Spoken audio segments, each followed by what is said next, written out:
Welcome, everyone. I'm Angela McPherson. I'm the director of All One Era, and with me today we have Grace Kohn. She is an author and has a daughter with autism and is joining us here for Autism Awareness Day, April 2nd. So I would just like to have her introduce herself and share with you her journey. Hello, everyone. My name is Grace. Thank you, Angela, so much for, first of all, coming into my life.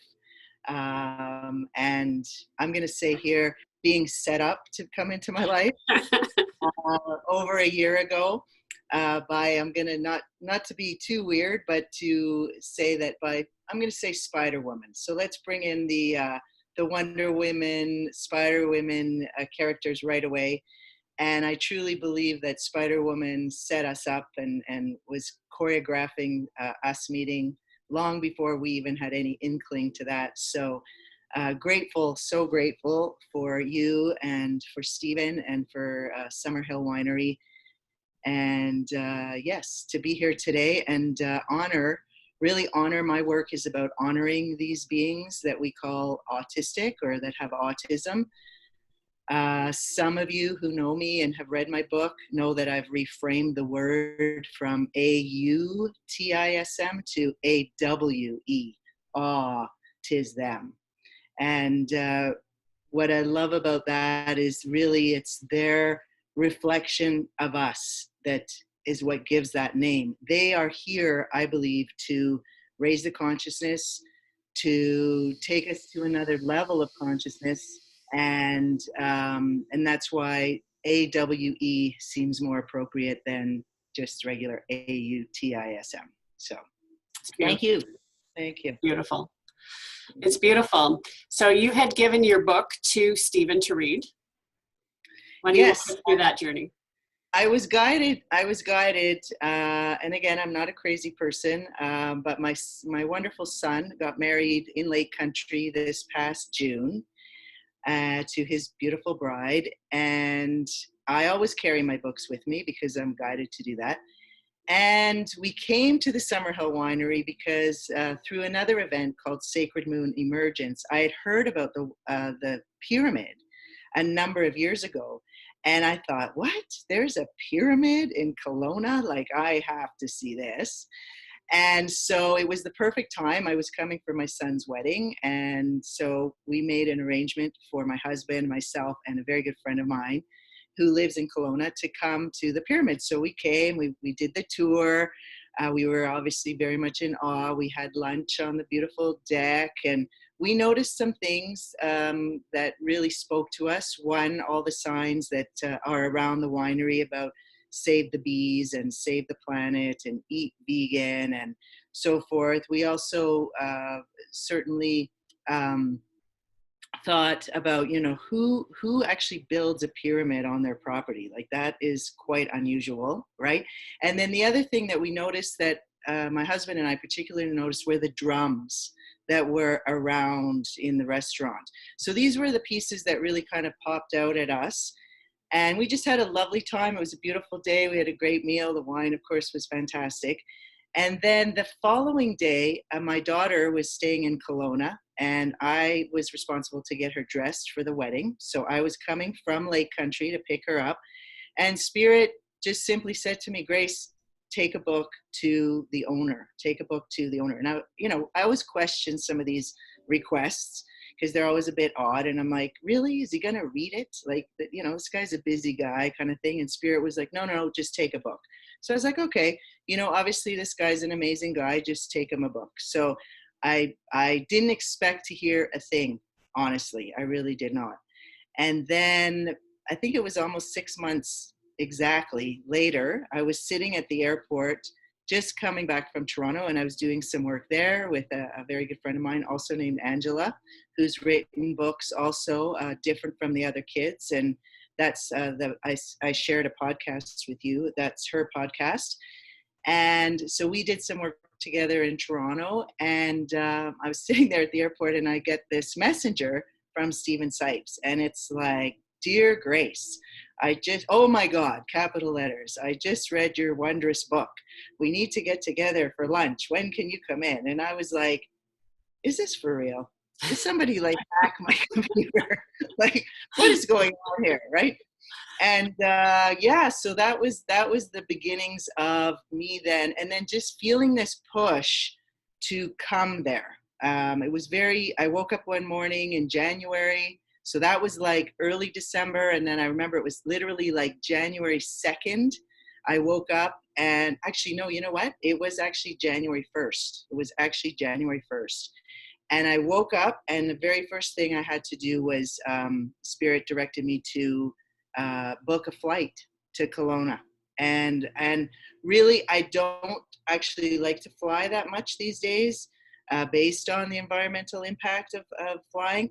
But it was the only way I could get here in the wintertime. So it was like, book it now. And I was like, okay. And so then we made arrangements to come to meet, and that's when I met you, and met Stephen, and we met some other sisters and had some amazing experiences. Absolutely did. Absolutely did. I just actually made a connection that you booked your flight on the same day that I made the decision to come here as well. Oh, Isn't that fascinating? yeah, yeah, yeah. Yeah. So that's pretty awesome. So why don't you explain a little bit about what your book is and what that journey is?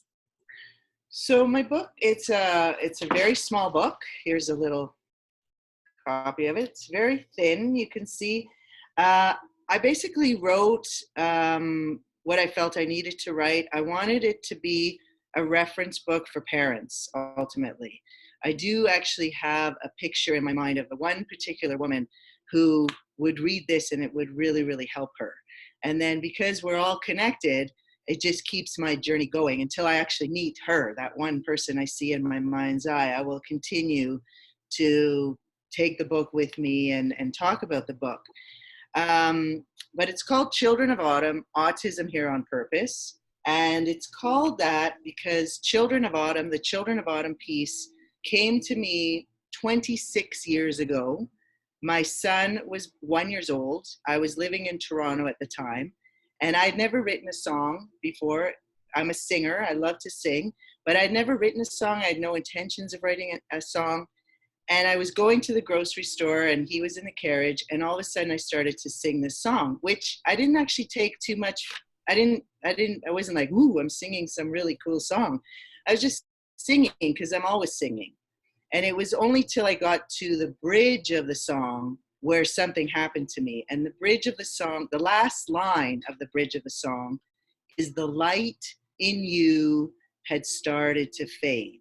And what happened is, when my soul and my spiritual body or my emotional body heard that, I literally started to bawl my eyes out. And that's when I woke up to realize, wait a minute, this song that I've been singing, words, music, everything, doesn't actually exist in consciousness, but it's just come through me fully formed music and words. Mm-hmm. So I turned the carriage around and I went back home. And this was long before I had a cell phone anyways. So I wrote down all the words, which fascinatingly I remembered. And it spoke about a people that had come from a long time ago to help basically us remember who we truly are. So that's the Children of Autumn part. And that piece has really become my life's work. And if you listen to people like Joseph Campbell, he's talked about it. He's talked about people who receive a song, and if they don't listen to that song and activate that song, they've missed their whole life's purpose. So I know that is definitely my life's purpose. Now, if I had just put out a book called Children of Autumn, people would be like, what? What is that? What do you mean, Children of Autumn? What does that mean? So we were looking for another piece to add to that. And of course, I was playing with a whole bunch of different things. And I know you guys certainly have been doing that as well with Stephen's book. And then it was in a dream. And I know we've spoken about dream time together. And it was literally in a dream in Saskatchewan where this piece came through, Autism Here on Purpose. And I was like, oh my, you just know, right? You just know. I was like, that's it. Like, that's it. There's no ifs, ands, or but. That's it. And then I went into terror about it because I thought, oh my God, every parent on this planet is going to kill me. What is she talking about? Yeah. Autism here on purpose. Like, this is hell, right? It's very challenging to have an autistic child. I'm not going to lie about that. It's been the biggest initiation of my life. But when you read my book, you understand, or if you see me in giving a presentation, why I say here on purpose. And what I can clue you into is basically that, if you choose to work with your child, you become a more loving person. You become a more flexible person. You become a more creative person. You become a less judgmental person. Your ego pretty much gets diminished, which is challenging. I will admit, I will be the first to admit, but it really does. It does. And you get this enormous amount of healing that comes from looking at your own shit. So my daughter was a feces smearer. Okay. Now, if anything's going to push your buttons, it's poo, right? Yeah. And I mean, I have such a nose now. I can smell, like, if there is like a pinprick of poo anywhere, I will pick it up because I got to be really good at that. So just to segue into a story, and I talk about it in the book, but one of the things that happened, so Jules would smear feces a lot, like it was kind of a common thing. And in the book, I talk about the very first time it happened. I literally had like a Zen experience around it, where I was completely calm. I was completely Zen. I was completely in awe. I was just like, wow, there was no emotion. Now, after that, I had every color of emotion. I had anger, I had rage, I had despair, I had self-pity. I mean, you name it, I had it. Victim, like every one of them, okay? But luckily, I'd gone to this place called the Options Institute, and then it was further drilled into me to work with a process called the dialogue process, where I started to decipher the beliefs that I had around these emotions. So why was I responding like this? And I did a ton of dialogues. I did a ton. But what was really fascinating, Angela, was I started to recognize my own shit. Mm-hmm. And I started to recognize my own beliefs that were causing me unnecessary pain. So it was a big work. It was a big work. But I do have, I brought this out because I was guided to bring this out. One day, I'll just show you this picture here. And this is kind of my tagline these days is, shit happens and then shift happens. Yeah, it's beautiful. And I'll come back to this picture in a second. But one day I was on the phone. My mom was still alive. And we had a playroom by this point set up for Julianne, where we worked with her one-on-one. Because my daughter, when we started working with her, was 7 years old. She had been misdiagnosed. She was nonverbal. She basically could do nothing except for use her hands and walk. Okay, she didn't speak. She didn't do anything. Like, she didn't write. She didn't read. Nothing. And so, anyways, we had this playroom set up, and I came downstairs. I was on the phone with my mom, and it was like an art gallery of shit. Okay, so excuse my French for anyone who's not familiar with that word, but it was literally like I was on the phone with my mom, and I said, I gotta go. Right, so goodbye to you right now. Yeah. Clean up Julianne, right? Take her to the bathroom, clean her up, into the shower she goes. And then for some strange reason, and again, I knew I needed to document it. Now I could say for funding purposes at that point, but I think it was bigger than that. I think it's part of the story now. Yes. And so we had to go downtown. I didn't have a camera. So we got one of those crappy little, no pun intended, cameras that, you remember those little Instamatic ones? Yeah. Yep. And took pictures of all these pictures. Well, many years later, fast forward now, many, many years later, when I was writing my book, my husband now said to me, you should put some pictures in your book. And I was like, oh yeah, you're right. And right away I thought of these pictures. And then I'm like, where are these pictures? So I found them, second last box in my storage unit, and there they were. So now they're sitting on my dining room table. So one morning I come and I look down, And for the first time in 13 years, I see this face. Do you see it? These eyes staring back at me. And they're definitely female. They are right here. You see her? Yeah. Okay. So I look down and I go, what the hell? And I'm like, that's a face. Those are eyes. That's a female. Like, there's a female presence there. So I take the picture across the street. And at the time, I had some girlfriends living in this house across the street. And I go to the one friend, Lynn, what do you see in this picture? And she's a very high frequency woman, lived in a ashram, like meditated many, many hours. And she goes, well, I see this little man. And I go, what little man? Yeah. Yep. Yes. Gold little man with little ears, Weird. right? Kelp eared. And I'm like, what? So now we're looking at this picture, okay? And we're finding all kinds of stuff. We're finding animals. We're finding other faces. We're finding dream catchers. We're finding X marks the spot. I mean, we're finding a lot of different things. And my other girlfriend, funny enough, she's talking to this fellow she was dating at the time. And she's like, yeah, and my girlfriends are looking at a picture of shit. And, it's quite funny, right? But the coup de grace of everything that we found was this guy. And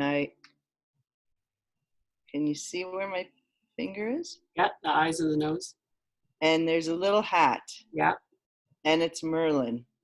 And there's a beard. It's Merlin the magician is in there. And that was the coup de grace, because I was like, oh my God, Merlin is in here. And so my friend Lynn was like, Grace, this is shamanic. Like, this is shamanic. Like, this is not a coincidence. And so what I say in the book under that picture is, for those who have eyes to see the magic in the mess. Yes. And I think that's really apropos for the times we're in right now, because we're in a bit of a mess, right? Yeah. With the coronavirus and the fear that it's creating for so many people, the franticness that it's creating for so many people, the guilt that it's bringing up for a lot of people, the shame, what we've done to our planet. There's just so many pieces to this, right? So there is always, I believe now, after coming through this initiation, there is always magic in the mess. Mm-hmm. We have to be the magicians in it. We are the magicians in it. So it's not something outside of us that's going to cure this mess that we're in. It's us. It's us stepping into, and we had talked about this about a month ago, the Wonder Woman, the Wonder Man. Yeah. That's you need to be your own hero right now. We need to be, right? That's what is being asked of us, and we can quickly find those tools. I've been listening to things that I listened to 20 years ago where they were talking about Barbara Marciniak, Bringers of the Dawn. She was like, this stuff. You've been a renegade many times. We've done this before. Exactly. That's what you need to remember. We have done this before, period. Exactly. You just have to remember. Yes. And I think you said it beautifully when you talked about that this was an initiation. Think about how many other times things have gone sideways in our lives, in humans' lives, in history, and we have survived. We are extremely powerful. And we need to remember that, because right now there's a lot of people in that victim space feeling like they're having their powers taken away. And that's not true. Yeah. Yeah. You house it. Yeah. You just need to remember. Yeah, exactly. And there are so many people out there right now talking about how to do that, So again, if you go through and, I mentioned to you earlier, using tools like the ones you shared with us a month ago, Heather Ashamara, is that her name? Yes, Heather Ashamara. Yeah. Heather Ashamara, very helpful tools, because all of us will be hit on some place that is close to us. So That's for right. me, it was with my children, and my husband. It was like, oh my God, and my husband's mother, like, these people, like, there's angst, right? So I had to use tools that helped me work through the emotional, even if the emotions come, not to judge them, just go through them, let yourself go through them. There was a beautiful Hopi message that was shared to me, my an elder friend of mine who I love with all my heart, Sharon Anderson. And this Hopi woman was talking about, yes, there's a lot of fear right now on the planet. And there's even this idea that there's beings who feed off the fear. So the more fear we give them, the stronger they get. So, and we all know fear doesn't do any good for our immune systems. So that's, you want to move through that fear as quickly as you possibly can. But this Hopi woman, and it's funny because then it was removed from Facebook, so I can't find it anymore. But what she was saying was, you need to go through it. True. You can't go around. No. You absolutely cannot go around. Yeah. So you gotta go through it. So the other night I went through kind of a dark night of the soul around my daughter, thinking, I might lose her. And that was really intense, like really, really intense. And I went through a box of Kleenex, and it was, just a sobbing mess, and used the tools that you shared and came out through the hole. And then I realized she's here right now. And we're going to put on some Bob Marley and we're going to dance, baby. And that's also what the Hopi woman was suggesting. She was saying, us Native people, us Indigenous people, we've been dealing with this kind of strife for a long, long time. And what do we do? We sing and dance through it. That's right. Yeah, so I'm going to back up and just kind of reiterate what we were just talking about with bringing up Heather Ashamara's tools. So the book, I actually have the book sitting right here. It's actually called The Warrior Heart Practice. And it is a beautiful process on how to help us right now with these kind of trying times. It helps you unravel between your stories and your feelings and how to set intent and to really understand what your truth is. And I loved talking earlier that you said that you actually used it just recently. Do you want to maybe talk about how you did that? Well, I went through the sheet that you had shared with us about a month ago, and I was so grateful I had kept the sheet, actually. And so that's another thing I would recommend to anyone listening is, any tools that you have had or, maybe you kept somewhere, find them, like go and find them, stuff. We've been preparing for this for years and years. So I basically, what I did was I just followed it, Ange. And what I found was that when I flipped over to the other side, the key piece for me was the curiosity piece. So if my daughter passes, let's say, okay, which I will do everything in my power for that not to happen. But should she choose to leave, because I know she's very powerful. So if she chooses to leave, then she's choosing to leave for a reason. Yeah. So if she chooses to leave, I had to come to a place where I was gracious enough to allow her that choice, which was a big one, because my selfish nature was holding on to, but I need you here. I need you in the physical. I love you. I want you to be here. And I realized, maybe that's not the most generous approach. Maybe having autism and being a way shower hasn't been the easiest gig on the planet. And maybe she's done. Maybe she's like, you know what? I just want to move on now, and I'll always be in your presence, and you can access me at any time. But this was where the curiosity piece came in, was I need to learn how to do that. Right. And so that was the piece of, here's something else I can learn. And I've shared this with you, and I've shared it with a few other people. Coming to the Summerhill Winery, when I got onto the plane, there was a woman walking in front of me, and I don't typically stare at people's back of their heads. I'm always distracted of where am I going and where's my seat and what number am I and so forth. But for some reason, I zoomed into the back of this woman's head, and it was literally my mother's head, like her hairdo. And my mom would get her hair. My mom's passed on. She's on the other side. And she would have this hairdo, though, that she would get done every week. And it was very specifically hers. So I was like, wow, okay, that's interesting. And I was a bit perplexed by it that I didn't even check out the front of this woman's face. Like, I just sat down and I was at the very back of the plane. And I've shared this with other people too, is that then that once I got to the winery, there was all these signs that my mother was very actively involved with me being there at that time. And the big one was, my mom always had this dream of opening up a healing center, and it was going to be called Cherry Hill. Now, I love coffee, okay? And so in the first morning that I woke up very early. I was looking for coffee in the place that we were staying, went through all the cupboards, and what did I find? This box. I open up the box, and it's this box of Cherry Hill coffee. And I almost pooed my pants. Like, I was like, because there was already other things where she was already showing that she was present.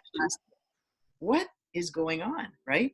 Yeah. Now, interestingly enough, my son, who actually works for Kicking Horse Coffee, was on the other side of Canada in Toronto, and was also having an experience with my mother.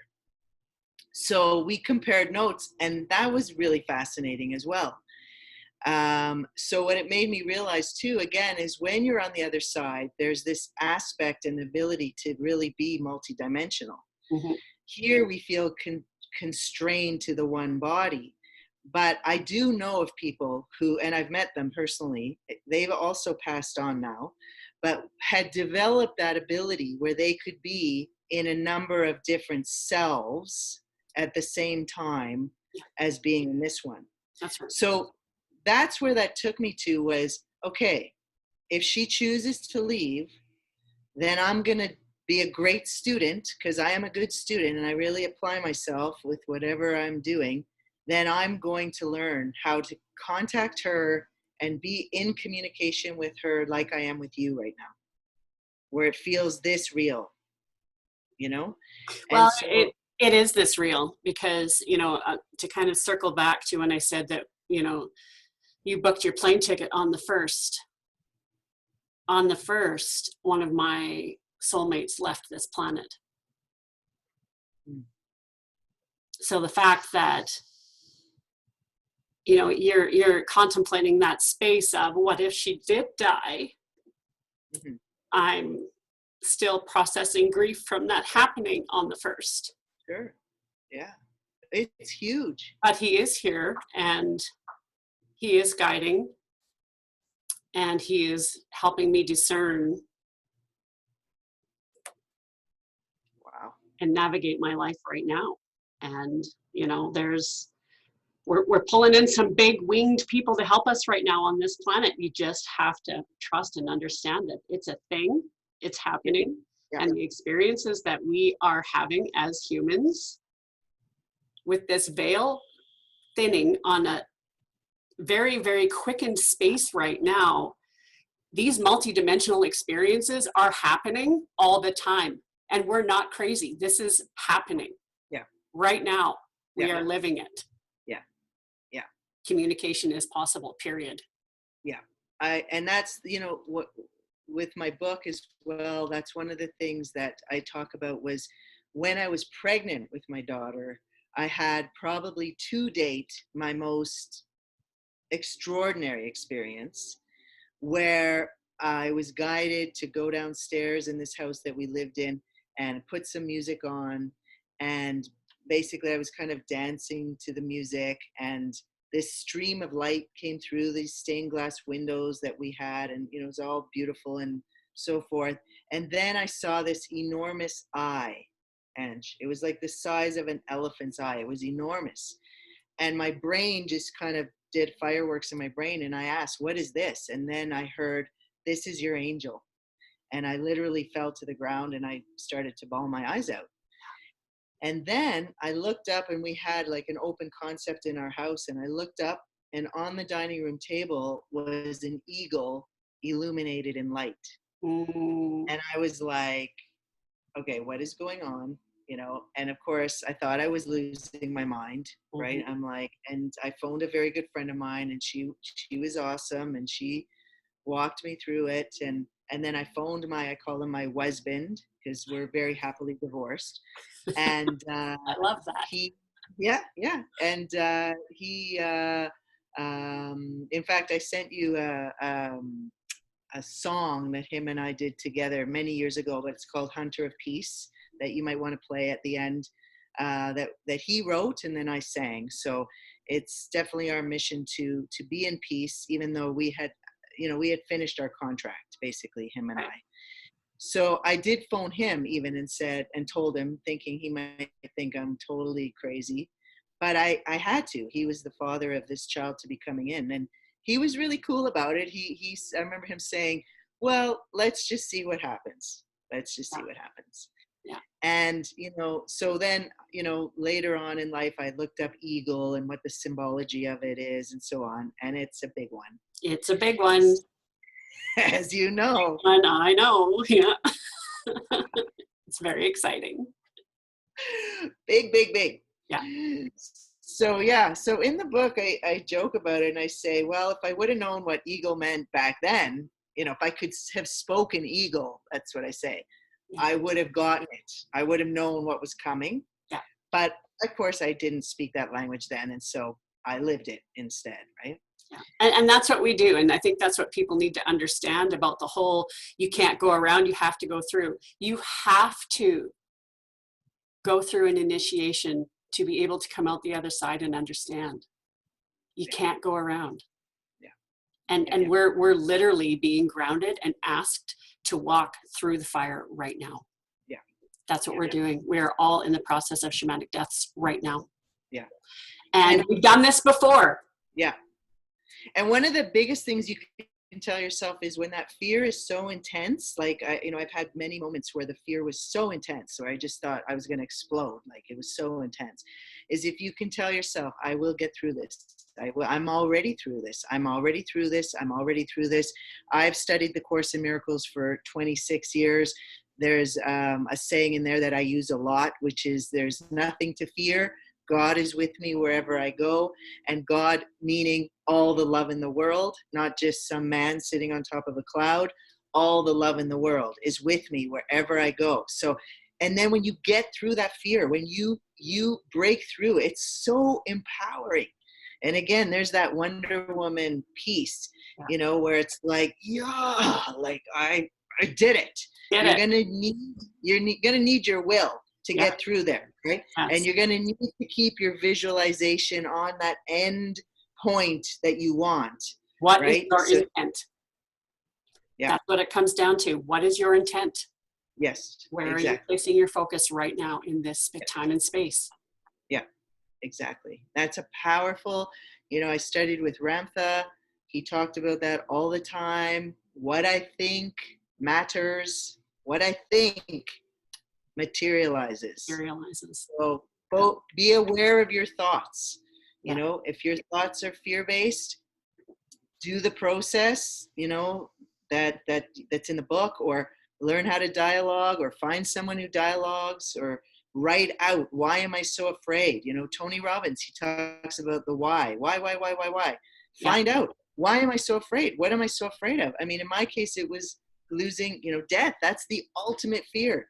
Yep. Everything goes back to that. That's our ultimate fear of the loss of the body, right? So, and it's not easy. I'm not saying it is. I'm not like, oh yeah, just No, it isn't. But the more you do it, and the more what I found that is helping for me is if you go back into your life and say, okay, yeah, I got through that. It was horrific, but I survived it. I got through that. And, we all have these places in our lives where we're at choice. Are we going to be a victim, or are we going to be our own champion? Yeah. And you're at choice at every second of your day. You are at choice, but to have choice, you have to be aware.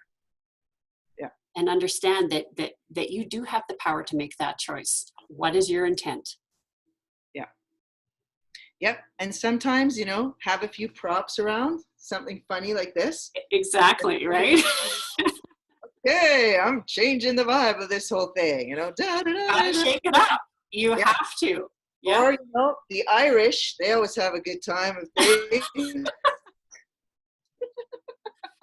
Right? But seriously, like when I was working with my daughter, I learned to be outrageous, and that was something that the Options Institute and Jonathan Alderson, who I worked with for years, be outrageous. Like, that's what they were telling me, try any way you can to get to this person. It was like opening up a door with keys. Like, you try things, and then you have to have a big toolbox. Exactly, and You never have a give tickle up. chunk, so why not make it a little bit more fun and add the creativity piece? It doesn't have to be huge, painful work. This can be fun. It's all about perception. Yes. And the truth of the matter is, as we all know, especially like I'm now officially senior in some parts of the world, that we are all moving towards that physical death. We are. Every day that goes by, every minute that goes by, I'm getting that much closer, right? I always toast to 200 years of life. You witnessed me doing that with a couple of glasses of wine. Yeah. Best wine in the world right there, Pyramid Summer Winery. And so I'm intending to be here a long time. Mm-hmm. But at some point, I'm going to leave. And nobody escapes alive, period. Exactly. Not from it's a this thing. realm. It just isn't. Yeah. Unless, and I just read something about this, there is a possibility that we will actually change the crystalline structure in our body to such a state that we can actually ascend off the planet without actually physically dying. Then let's start setting intent towards that. Yeah, I just read that just the other day. Yeah. So, Children of Autumn, I want to bring up too people like Greta Thunberg, or Thunberg. Like, she's on the autism spectrum. Look at this child, autism here on purpose. Oh my God, like what she's done for our world. Yes, it's amazing. Incredible, right? Incredible. And so when I was watching her, I was like, oh my God, these are the children. Like, here we go, right? But there's a lot of perceptions of this, because I also believe we are the children. We are the children that have, we're the children of the prime creator. We're the children, and we're here on purpose too. Yes. And we need to remember what that purpose is. We need to get rid of our emotional baggage, clear it out as quickly as we can, and get on purpose. Because the more of us that are on purpose, the easier this ride's going to be, and the more fun it's going to be. Mm-hmm. Yeah. So. Yeah, and untangling our obstacles so that we can see our purpose with clarity. And that's honestly, like with the work that I've done for the last decade, this process that Heather Ash has come up with is incredible. And so I would highly recommend going to her website and checking it out. It's the Warrior Heart Practice. I am one of the facilitators as well, so you can check out my website as well. Or just contact us at All One Era. Every Thursday, I'm going to be doing a little teaching piece around Heather Ash's work and the Toltec work, and sharing and bringing wonderful people on like Grace, and this is what we need to be doing: community, collaborating, love, connection. Yeah. Right. And as you know, I do have to share one of the most spiritual things that I work with. I work with many spiritual things. One of them is certainly SRT, which you can look up, spiritual response therapy. But also I've been working with some people from New Zealand. And if you are interested, Grandmother's Healing Haka. These are wonderful people that are Maori people who are going to be coming to Canada August 21, 22, 23. They've already bought their tickets without fear.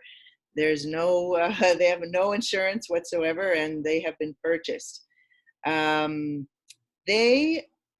bring them up because they have been instrumental in sharing, like you said, and sharing tools that are really, really powerful for this 5G technology zone era that we're in.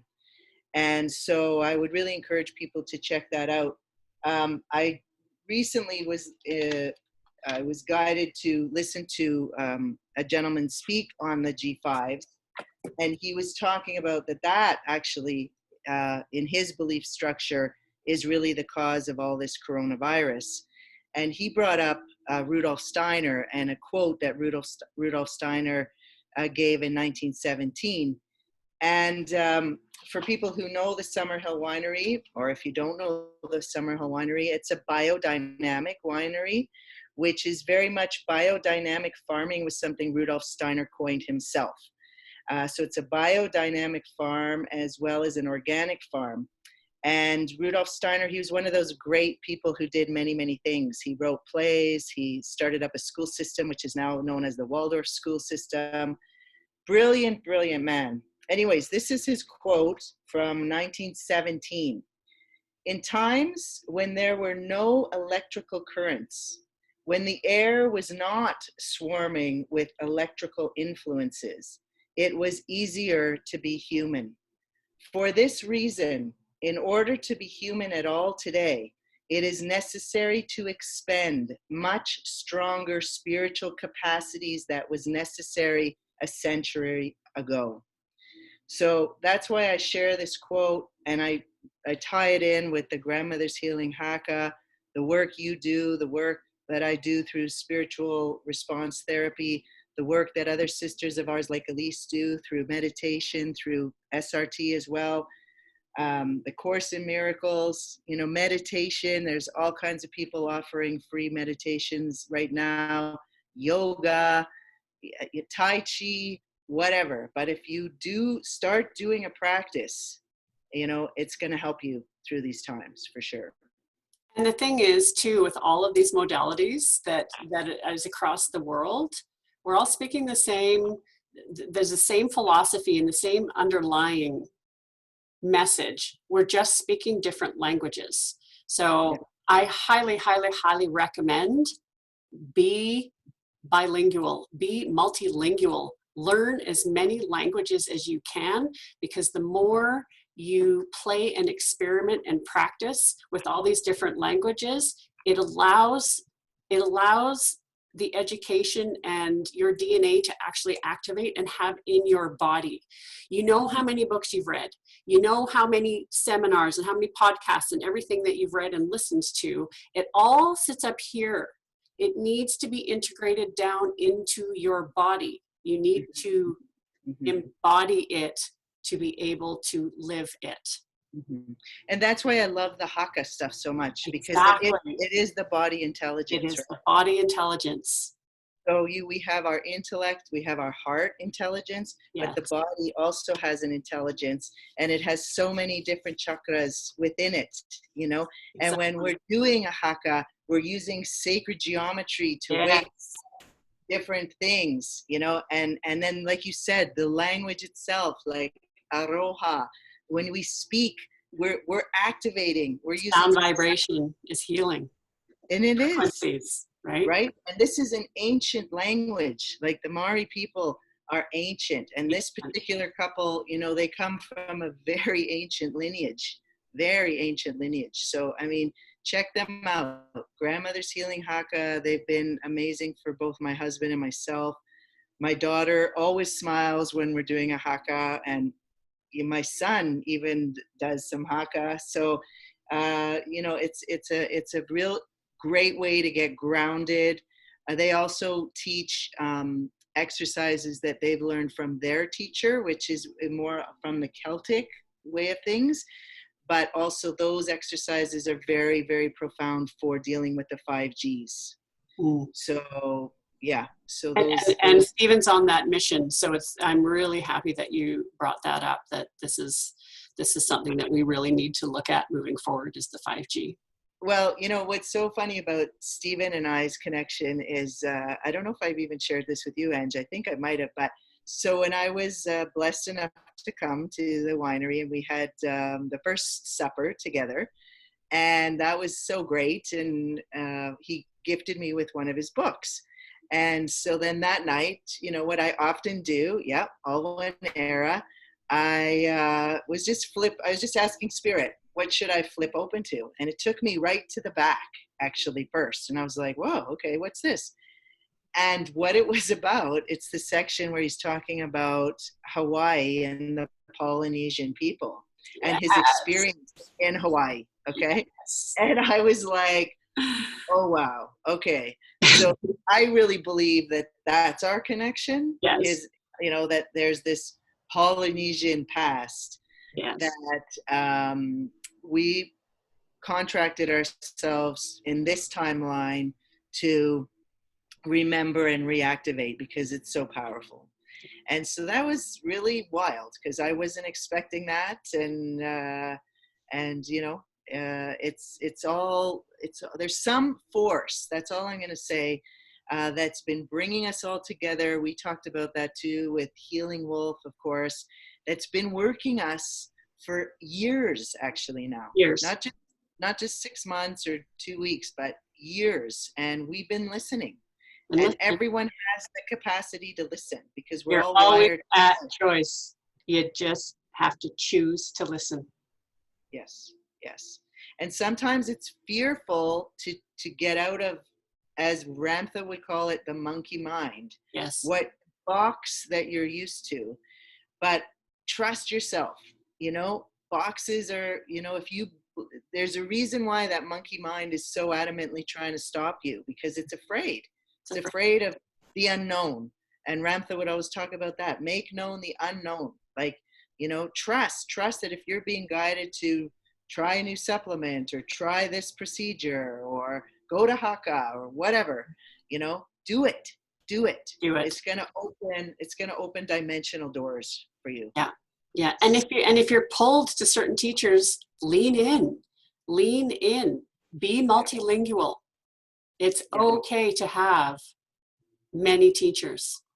It's important. And right now it's really important because everybody speaks different languages. Yeah. And you need to find the person that's going to speak the language that's going to unlock your key. Yeah. Yeah. And that's really been the journey of my daughter, working with my daughter, unlocking her keys. How do I get her to talk?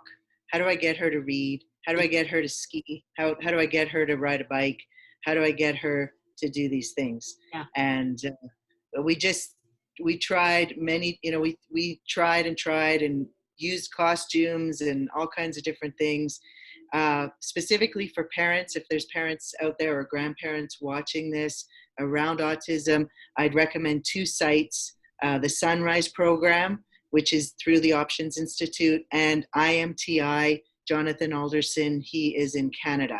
Both of those organizations, and they've of course come together.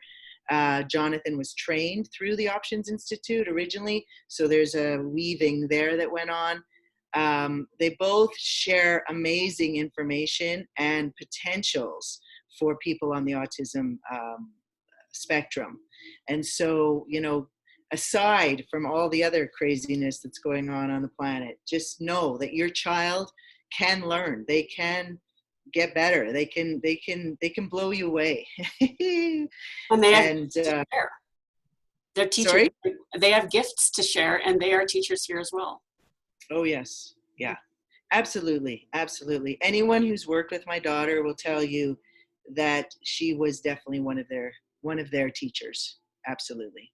So yeah, so It's great. I really, really appreciate you coming on and sharing your wisdom and your gifts with us. And it just goes to show those who dig the deepest shine the brightest. And that is part of the initiation you got to go through. You just got to go when through. I was 17 years old, I'll just send us off on this. When I was 17 years old, I did an automatic writing. I didn't know what that was at the time, but I still have it actually somewhere. And you just reminded me of it because one of the things that came through was about digging deep, like that, and going in there and really, not giving up, like just really digging deep. And at the very end of this automatic writing, it said, "Pick your tools wisely and you will survive, I promise." Yes. And that was a long time ago. I was 17. And, so we're not crazy people here. Spirit, other beings are whispering into our ears, are giving us ideas, showing us things, like you've seen in the movies of like something that's blinking, a word or a person, they're helping us. Yes. They want to help. Like, so there might be some dark T's out there that don't quite understand us and the love that we hold, and want to control us. But there's also these benevolent beings that are helping us and are always available to us. Always. But they ultimately want us to empower ourselves and to remember who we are. Mm-hmm. So they can't do it for us, but they can help. They can be our cheerleaders. They're our greatest cheerleaders. Absolutely. Absolutely. So, yes. So Stephen's book, All One Era, it is on Amazon. You can purchase it there. And it is an amazing, and it is another way to initiate yourself. I've been doing this work for a long time, and I binged his book over 2 days and blew myself up. So I would highly recommend taking your time. But it's a great read, and we're on a mission here, and I really appreciate you stepping in, Grace, and I love how the universe has lined us up, and I look forward to spending lots of time with you and sharing insight and love. And I wish you well on your journey. And I'm your greatest cheerleader with what you're doing. I think it's amazing. And these kids are really, really, they're so lucky to have you in their corner and being their cheerleader. So thank you for doing the work. Thank you for hearing your call. Thank you for saying yes. Look at you go, Wonder Woman. Thank you for picking me up. We got each other, sweetie. We got each other. Yeah. I love you. I love you. I send so many blessings to you, to Summerhill Winery, to Stephen, his family, his daughter, his children, and to the land, and to our whole country and our whole world. And one last word I'll say is Ramadasa, and you can look that up, and it's a healing chant that many beautiful singers have put out there. It's a healing chant. You can learn it. I used to work with a children's choir, and they would laugh at the words, but Ramadasa, you can sing it for people. And again, like you said, it's just another voice, another ancient one though, ancient one. Well, if you'd like to take us out with that, I would love that. Sure, I can. Or whatever song comes to you. No, I'll do that. I'll do that. It's very simple, actually, and it goes like this. Ramadasa sase soham Ramadasa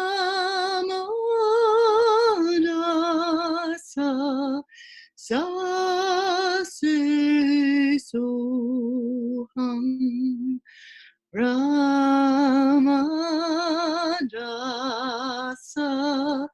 sase soham Ramadasa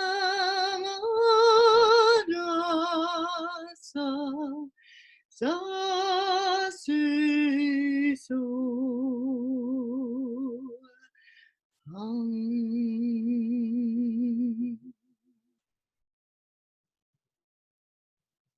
Bye, sweetie. Thanks, sweetheart. I love you.